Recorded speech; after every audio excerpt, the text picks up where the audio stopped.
Mahigit 1 milyong pisong halaga ng umano'y shabu nasabat sa buy-bust operation sa Tondo, Maynila. Ayon sa naarestong suspect, nagsisisi na siya sa kanyang ginawa. May unang balita si Bea Pinlac.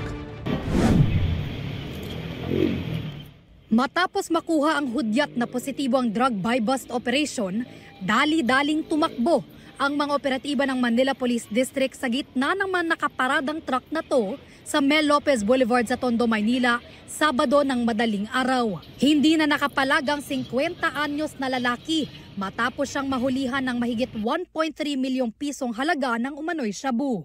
Ayon sa pulisya, ang karaniwang parokyano ng suspect, mga truck driver.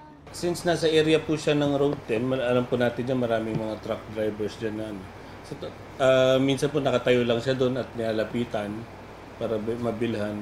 Pero pag wala po siya doon, pinapatawag lang po siya. Delikado po yan sa daanan. Pagka ang driver po natin ay lulong sa droga, marami pong madadami na inosenteng tao pag nasa kalsada po yan.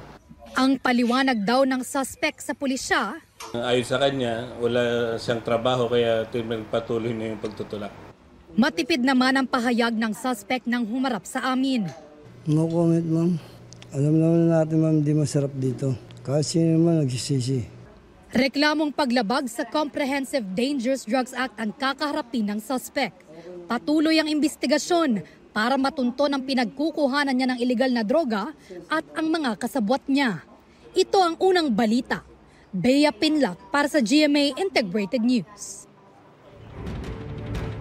Igan, mauna ka sa mga balita, mag-subscribe na sa GMA Integrated News sa YouTube para sa iba't ibang ulat sa ating bansa.